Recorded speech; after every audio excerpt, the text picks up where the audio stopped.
Welcome, everyone, to episode 1 of the Hawkeye audio commentary podcast by the Polaris Network.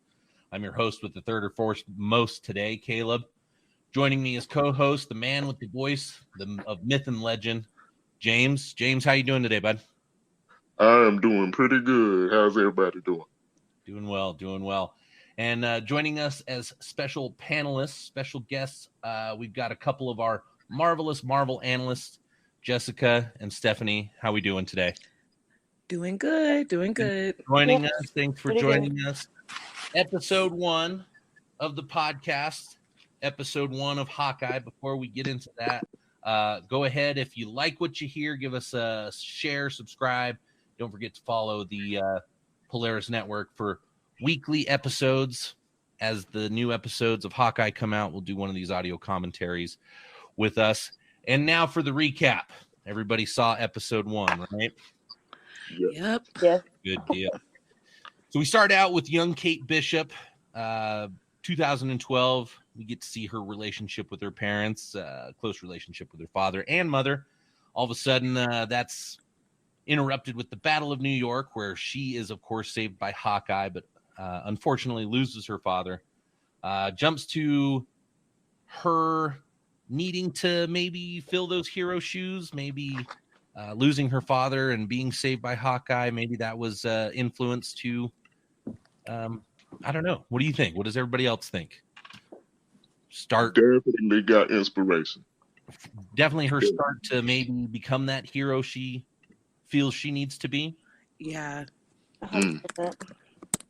And then we're jumping into Clint's story, present day, where he is seeing the Rogers musical, very Hamilton-esque with his family. Of course, his family doing Christmas in New York, Rockefeller Center.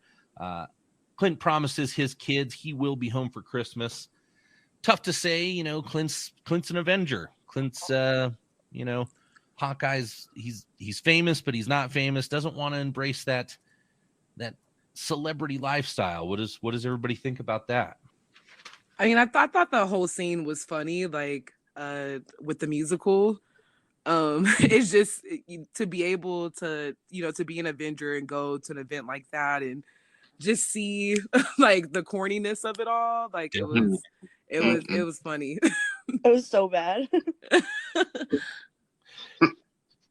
Anyway, we get into Kate's story a little bit more. She gets in trouble at school when she brings down the bell tower with her archer trick shot. Has to go meet with mom, Eleanor Bishop, who runs the security business now that after her father, Eleanor's husband, had passed away. So when Kate gets home, she is introduced to her mom's boyfriend, Jack Duquesne. Before jumping into the podcast here, James and I were discussing maybe there's something to Jack Duquesne. What does everybody else think about Jack? What did we think about his character? He had something.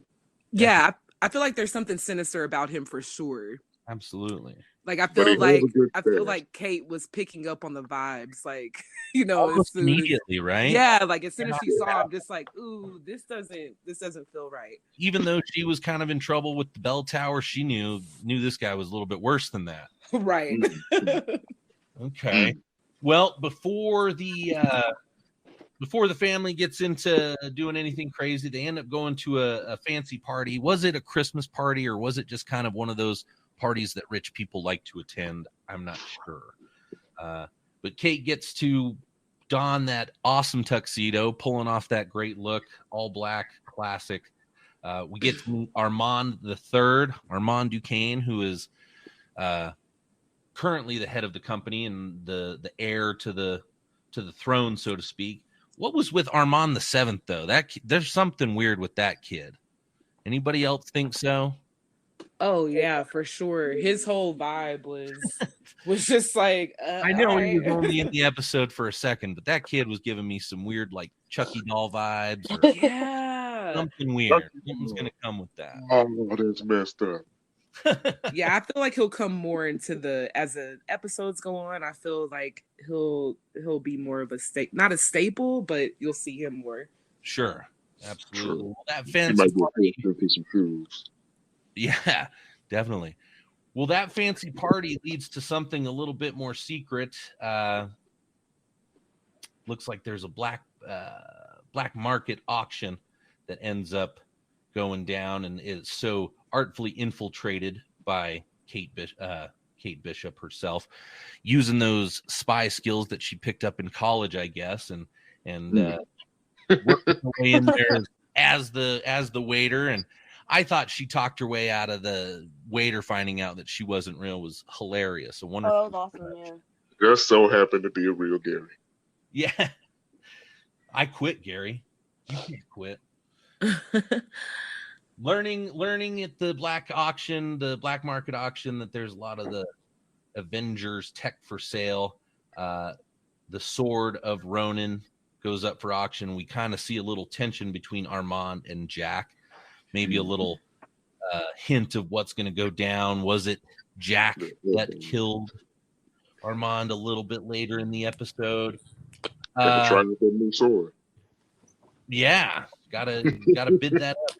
The Ronin disguise is up for auction, and that catches Miss Kate Bishop's eye. And almost as soon as that happens, they are raided by the tracksuit mafia, who are on the hunt for a watch, maybe Tony Stark's Iron Man watch, nanotech, maybe something with that. But raiding the black market auction is the Trenchcoat Mafia, who I thought these guys were great characters. I know they were in the comic, and I know, you kind of expected that, but them saying bro all the time, how very flawed. I've known a lot of Eastern European dudes, and they say bro a lot. Ooh, they do. They do. It's hilarious. It's great. Very intimidating, very funny, a great set of characters in the tracksuit mafia. When they raid, Kate decides she's going to wear that Ronin suit and start kick some ass, maybe. So I thought that was a pretty awesome little birth of her run as Hawkeye, maybe. A nod to maybe her becoming the young Avenger of Hawkeye, starting with the Ronin suit. After she gets into some mischief, we're introduced to Pizza Dog, who ends up stealing the watch, and she saves Pizza Dog from the car accident. Anybody else excited about seeing what Pizza Dog's up to? Oh, I am. Like when they first showed him when she went outside, I was like, he's gonna be a part of this show, and I'm happy that the one-eyed dog is gonna. He was such a great addition to the comic. I'm glad they found a way to work him in, even though he's Kate's dog instead of Clint's dog, which in the comics I believe was the way to go about it. But what a cute dang golden retriever. Super cute. Mm-hmm. Oh, but I want to add in something. Hit me. From the fight. You know what's a nice change of pace? Well, as soon as I said dog, mine started barking. But you know what's a nice change of pace? When she smacked that dude upside the head with a bottle. Because all the time in media, we see the bottle immediately shatters. But in real life, we know them bottles is pretty damn thick. So you go upside somebody's head, it's still going to be there. So I'm glad it didn't just have it shatter. I thought that was a good little factoid too. That they never break. They're so thick. Wonderful fighting tool. If I had to fight anybody with a wine bottle, definitely a good weapon. Definitely. See, I'm glad too.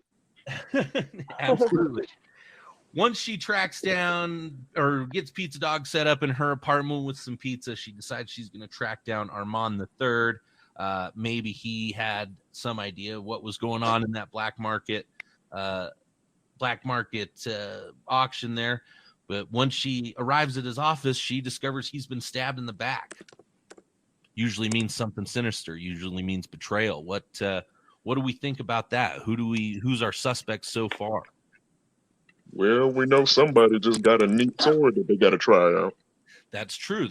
Yeah. Also, the Eleanor, Kate's mom, and Armand were seen arguing earlier in the episode. Is there something sinister going on with Eleanor? Is she maybe a bad guy? Possibly. I feel like Jack, her dude, is doing some stuff like behind the scenes. Sure. And I feel like she may also know some of those things that are going on, but Maybe just the influence of it. yeah, maybe the influence. I mean, because what's the old guy's name? Whenever he was having that conversation with Kate and he was saying how he felt like, you know, he could do better basically, and like, oh, her mom was like the prize, like he felt like she was a prize. And I feel like there may be something really deep going on with Kate's mom, to allow him to kind of see that, to be like, ooh, you shouldn't marry this person, because I don't know if they're actually like up to par, but I feel like they're all kind of doing some shady shit. So definitely Mm-hmm. a lot of shade going down for sure. Well, after she tracks down Armand the third, finds that he's been dead, after she passes up the monogrammed butterscotches, somebody comes home and she's got to split. As she splits the place, the tracksuit mafia jumps them and looks like she's gonna get beat up. It's not for her. But thank goodness Clint shows up. Hawkeye shows up and saves the day right in the nick of time, and wraps our episode up with our first face-to-face with Clint and Kate. Hawkeye of the past meets Hawkeye of the future. How'd everybody feel about this first face-to-face? Starstruck. That girl could not speak for nothing. Yeah. Wow. And you know, as you said earlier, she did pretty good fighting them in the wine cellar. In the street, she was doing pretty good too, using them vans and stuff to evade them, and using the street as her weapon. You want to know what I want to know? How do you live in New York but leave your car unlocked? Oh, I know. That don't make no type of sense. That's just wild. But man, it saved her ass. Definitely. And I bet people walking around New York, there were bystanders, but they're like, you know what? This is New York. Let's just turn and walk the other way. Yeah. Mind the business. Well, after Hawkeye shows up, he definitely helps her out quite a bit. And we get our first face-to-face, and that brings us to the end of the episode. Any Easter eggs that anybody wanted to throw out? Any special nods or anything? I don't know about Easter eggs, but as soon as I saw that Triceratops skull on sale, it made me go look for one. Oh, that wasn't as expensive because I ain't got all that kid money. Oh, I know. Wouldn't it be awesome to have one of those dinosaur skulls? Right over the fireplace, it'd be beautiful. Beautiful. Getting decorating tips from this amazing new show.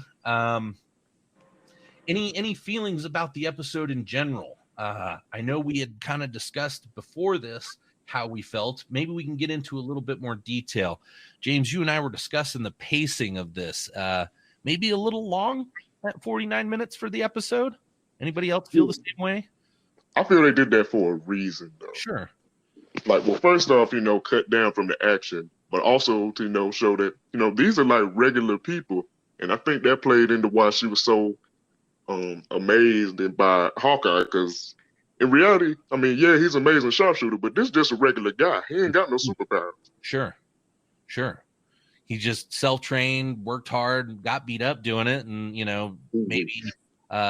maybe she understands that, but he doesn't want her to have to go through the same nonsense, so he thinks he's got to go looking for whoever's doing this. Yeah. Sure. 49 minutes, maybe a little long pacing. Anybody else think that it was more exposition than action, perhaps? Yeah, but just like James said, I feel like it was for a reason, especially since it's the first episode. Mm-hmm. I think they're trying to get people acclimated into the story. Sure. And trying to like connect them. It may disconnect some people because, we're talking about it maybe being too long at 49 minutes, right. But I definitely do feel like it was for a reason. And there's going to be some things that as the season goes on from that first episode, we're probably going to be able to come back around to and be like, that's why they did that. That's why they showed this. Like, this is essential for the series. in the first episode. So we'll see, you know, like hopefully the next episodes that come along, if they are 49 minutes or longer, Sure. we're able to see like some things that like, okay, like this 49 minutes made sense. Right. Yeah. I get that. To me, the exposition felt like a Netflix Marvel show. And I know Okay. that the studios weren't tied together. I know that there was a not necessarily disconnection between the two studios, but the Netflix shows kind of did their own thing, and it was its own ordeal. But maybe this show feels, I don't know, not necessarily for the pacing, but like one of those shows, an ABC Disney production or a CW hero show as well. Maybe meant for the small screen, trying to push in all the movie information into this short time frame. Does that make sense to anybody else? Yeah, for sure. A little bit. Sure. The exposition, Jessica, James, you're right on. I think there's a lot of information in this episode, and knowing that we've already watched episode 2, which stay tuned and tune in for our next episode, which will be dropping today as well. We're going to discuss episode 2. A lot of exposition in episode 1. Maybe some answers coming in episode 2. Maybe answers coming down episode 3, 4. There's only 6 episodes in the season. Oh, wow. Oh, wow. So, a lot of information's got to come in 6 hours. Anybody think the exposition, I don't know. One thing I did want to say is like whenever Clint went to the bathroom and saw that Thanos was right on the sink, I think that was cool just because there's so many conspiracy theories like linked to like the Infinity War and Endgame and people thinking that Thanos was right, and everything like that. Right. So I want to see if that unfolds actually in the series, like just that point of view. Because I feel like they showed that for a reason. Like, I feel like they showed that Thanos is right for a reason. Definitely. So I'm interested to see if it is unveiled in some kind of way, rather through people talking about it just through dialogue or just events happening. Like, I just want to see where that goes. Any other storylines that you'd want to see play out? Any other questions you want to see answered in future episodes, James? With the Thanos was right thing, it made me think of the Flag Smashers, because being better during the blip and them going full homegrown terrorists about it. Okay. So I want to see if they bring that maybe in a that little would bit. Be cool. That would be interesting. I definitely want to see more Pizza Dog. Of course. and then the Tracksuit Mafia. So I think that was a great recap of episode 1.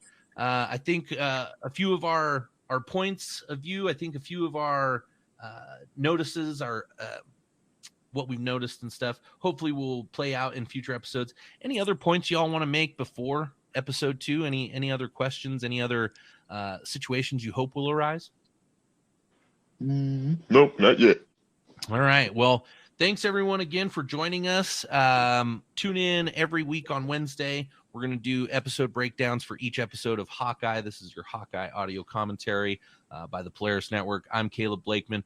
Join with me, James Gross, Jessica, Stephanie. Thanks everyone for joining us. Tune in next episode 2. We're going to break down episode 2 of Hawkeye.